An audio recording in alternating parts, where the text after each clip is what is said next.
Sometimes I feel like my only friend is the city I live in, the city of angels. Lonely as I am, together we cry.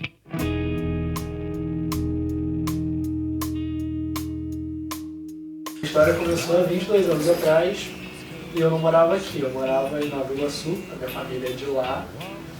E eu morava numa casa, numa rua sem saída, então eu tive toda uma infância brincando na rua.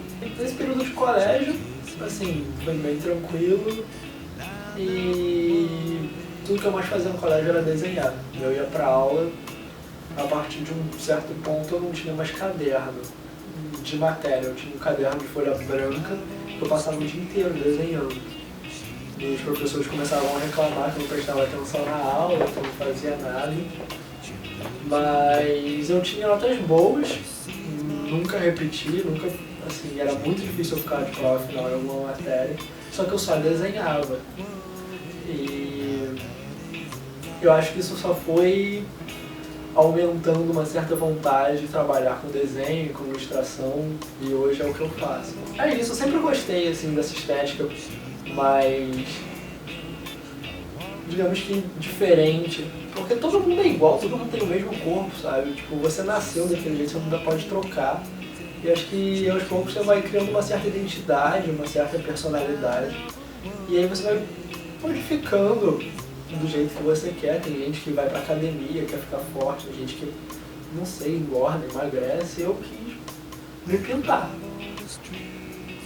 Como eu sempre gostei de desenhar, acho que foi um processo natural de acabar me envolvendo um pouco com tatuagem, tanto que eu arrumei uma maquininha há um tempo atrás e comecei a rabiscar uns amigos que também, sei lá, quiseram,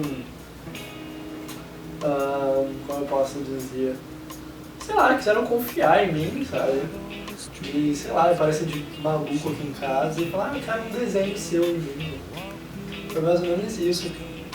E é um processo, foi um processo natural que foi aparecendo e eu fui meio que me enveredando aos poucos. Me identifiquei muito com o futebol, assim, quando era pequeno até um pouco mais, mas depois de um tempo fui mudando, procurando algumas coisas que me propusessem uma certa adrenalina mais. Então eu fui começar a andar de skate, de bicicleta e tanto que eu andei de skate assim, por um bom tempo, consegui um patrocínio de uma marca daqui do Rio de Janeiro que faz shapes de bambu e me dava um certo apoio em relação ao material e eu testava os shapes e tudo mais. E depois de um tempo, umas férias do ano passado, nas férias do ano passado eu estava na praia e encontrei um amigo no arpoador. Ele estava brincando de slackline, aquela cordinha que você prende nas árvores, só que eles estavam fazendo isso na pedra do arpoador, e quando você caía na água. E eu quis tentar uma vez e achei aquilo super legal, porque ele trabalhava completamente concentração e equilíbrio. E era um pouco do que eu buscava, assim, até andando de skate, nos esportes que eu fazia, era tentar me concentrar mais, assim, para estar melhor comigo mesmo, sabe? Era um momento de descontração e concentração comigo mesmo, nos esportes que eu fazia. Aos poucos eu fui vendo que, subindo a altura da corda, você ia aumentando um certo nível de concentração. E quando eu fui ver, eu tava uns 3, 4 metros de altura já, tipo, brincando na praia. Só que um certo dia eu caí. Eu caí no final de tarde de sexta-feira, no setembro do ano passado, faz um ano mais ou menos, faz um ano praticamente, um ano e um mês, quase 2. E eu caí pra trás e bati o pescoço e eu quebrei 2 vértebras. Eu quebrei minha C6 e C7 e naquele exato momento eu já não sentia mais nada do pescoço pra baixo. Eu tava com mais 3 amigos, eles entraram em estado de choque na hora e eu tive que acalmar todo mundo pra tentar diminuir o problema, digamos assim. E de lá eu fui removido, fui pro hospital e eu tive que botar 10 pinos no pescoço, 4 placas. Eu tenho uma tatuagem a mais aqui na nuca, um caso que eu tive que tomar 14 pontos aqui atrás.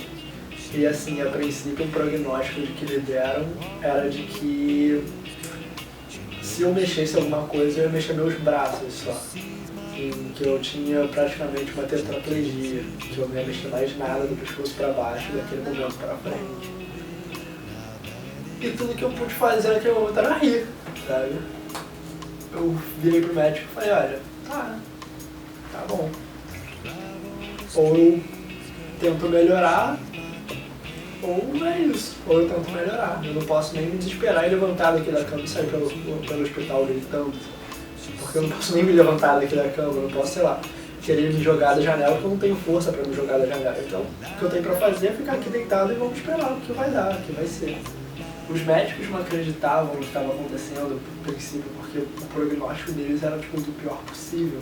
Tudo bem, eles tinham um pouco uma visão muito técnica de que, assim, não dá muitas expectativas para depois acabar me frustrando um pouco, sabe? Eu entendo o lado deles, mas acho que foi uma melhora muito rápida, tanto que eu lembro que logo que eu saí do hospital, 2 meses depois eu voltei lá para fazer alguns exames que eu ainda tinha que fazer e eu encontrei um médico que tinha me dito que eu não ia andar mais e eu já conseguia ficar em pé.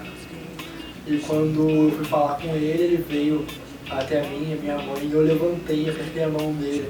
E ele ficou parado, acho que uns 5 minutos sem falar nada, ele só tremia e começou a chorar muito na porta do hospital. E ele não sabia o que falar. E a única coisa que eu falei pra ele foi, viu? Agora eu consigo andar, você falou que eu não ia.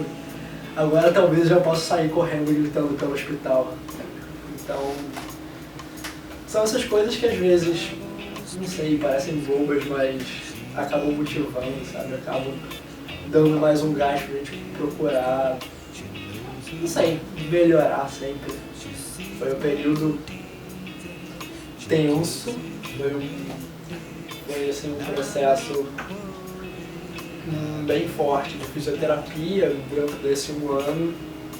E nos primeiros 2 meses eu já mexi os braços, já conseguia ficar sentado, sim, porque a princípio eu ia ficar deitado para sempre, conseguia ficar sentado já.